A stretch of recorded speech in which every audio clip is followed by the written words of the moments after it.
রাতারাতি কাজ বন্ধ করে পালিয়ে গিয়েছে বেসরকারি কয়লা উত্তোলক সংস্থা, যার জেরে বিপাকে পড়েছেন ওই কোম্পানিতে কর্মরত স্থানীয় শ্রমিকেরা। ঘটনা ইসিএলের আসানসোলের সালানপুর এরিয়ার অন্তর্গত মোহনপুর খোলা মুখ্যনীর। স্থানীয় সূত্রে জানা যায়, ওই খনিতে কয়লা উত্তোলনের কাজে নিযুক্ত ছিলেন এক বেসরকারি সংস্থা। 500 জনের মতো শ্রমিক কর্মচারী কাজ করতেন সেখানে। শুক্রবার রাতে ওই বেসরকারি কোম্পানি নিজেদের কয়লা উত্তোলনের যন্ত্রপাতি সহ পালিয়ে যায় বলে অভিযোগ।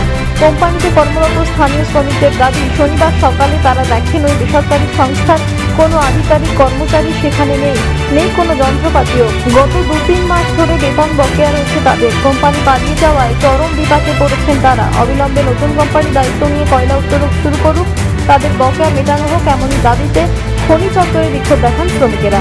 কালকে রাতেতে হঠাৎ শুনছি যে কোম্পানি চলে গেছে। তা কি কারণে চলে গেছে সেটা তো আমরা জানি না। কি কোম্পানি, কোথায় করতো, কিসের? পাহাড়গড়ায় এভিয়ান কোম্পানির নাম। তা ইসিএল এর সাথে টাই আপ করে কয়লা উত্তোলন করতো। এবার সেটা চলে যাওয়ার পর আমাদের ব্যাপক ক্ষতি হয়ে গেল। এত ওয়ার্কার না, আমরা ছিলাম আপনার কোম্পানি এভিয়ান কোম্পানির। চলে গেলে আমরা বেকার হয়ে গেলাম। তো এত বেকার, 3 মাস পেমেন্ট বাকি। আমরা তো, আমাদের ফ্যামিলি আছে, তো ফ্যামিলিগুলো নিয়ে কী করবো? আত্মহত্যা করা ছাড়া উপায় নেই আমাদের আর। আপনারা ইসিএল, এতে তো ইসিএল এর আন্ডারে খনিটা? হ্যাঁ, ইসিএল আন্ডারে। ইসিএল কর্তৃপক্ষের সঙ্গে কথা বলেছেন? না, ইসিএল কর্তৃপক্ষের সাথে আমাদের কোনো এখন কথা হয়নি। ইসিএল এর আন্ডারে পাহাড়গড়া কলিয়ারি আমরা বিগত 2 থেকে 2.5 বছর ধরে আমরা জব করতাম এখানে। কালকে হঠাৎ শুনছি রাত্রেবেলায় মোটামুটি 5টা 6টা বা 7টার সময় সামথিং এরা পালিয়ে গেছে। আমাদের বকেয়া 2 থেকে 2.5 মাসের বেতন এরা রেখে গিয়েছে।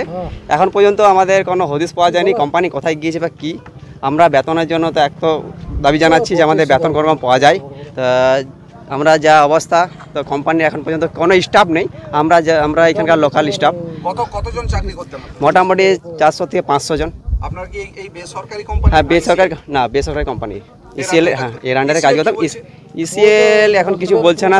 ইসিএল বলছে দেখছি এইটুকু জানাচ্ছে। ইসিএল এর অধিকারী থেকে কোনো আমরা রিপোর্ট পাইনি। ওরা ডাইরেক্ট বলে আছে দেখছি, চেষ্টা করছি, বাট কিন্তু ইসিএল এর কাছ থেকেও আমরা কিছু জবাব চাইছি না। কোম্পানিটা আছে, এই কোম্পানিটাতে মানে ইভিএনে আমি জল দিই মোটামুটি যেদিন থেকে এসেছে সেই দিন থেকেই প্রায় ওই দেওয়া হয়, 2 বছরের কাছাকাছি হয়ে গেল। তো কোম্পানি ঠিকঠাক চলছিল মোটামুটি। প্রথমে সপ্তাহে টাকা দিয়ে দিত, তখন জল একটু কম লাগতো। এবারে আস্তে আস্তে শুরু করে এবারে এটা বাড়তে শুরু হয়েছে। তো আমাকে মাসে পেমেন্ট দেয়, মানে 9 তারিখ পর্যন্ত একটা বিল জমা করে 27-28 তারিখ পর্যন্ত দেয়। এবারে ওইটার ডিউরেশনটা আস্তে আস্তে বাড়ছে এরকম হচ্ছে। তো কিছুদিন থেকে মোটামুটি 6 মাস থেকে শুনছি যে কোম্পানি চলে যাবে। কেউ বলছে, মানে কানা ঘুষাতে যেরকম চলতে থাকে। তো আমি এটাতে পাত্তা দিইনি, কারণ একটা এত বড় কোম্পানি দুম করে চলে যাবে, এটা হতে পারে না। তো তারপরে দেখছি কোম্পানি নাকি বলছে এইখান থেকে কেটে মাল বিক্রি করে দিচ্ছে।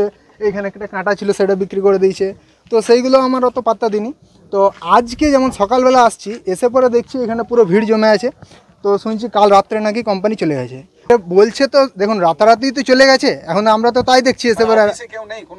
না, কোম্পানির কোনো লোক নেই। যারা এখন এখানে আছে তারা সব লোকাল, কোম্পানি থেকে রিক্রুট করা হয়েছিল, তারা কাজ করেছে, তাদেরও পর্যন্ত টাকা পায়নি। আসানসোল থেকে সৌম্য গাঙ্গুলির রিপোর্ট, টিভি নিউজ 10। সুলভের সঠিক চিকিৎসার একমাত্র প্রতিষ্ঠান বিবেকানন্দ হসপিটাল। 24 ঘন্টা emergency service, blood bank, trauma care. আপনাদের সেবায় আমরা তৎপর। গুণমান ও পরিষেবায় দুর্গাপুর বিধাননগরের ডক্টর জাকির হোসেন এভিনিউর বিবেকানন্দ হসপিটাল শিল্পাঞ্চলের মানুষের মন জয় করেছে। সবার আগে খবরের আপডেট পাওয়ার জন্য সাবস্ক্রাইব করুন আমাদের ইউটিউব চ্যানেল এবং ক্লিক করুন বেল নোটিফিকেশন আইকনে।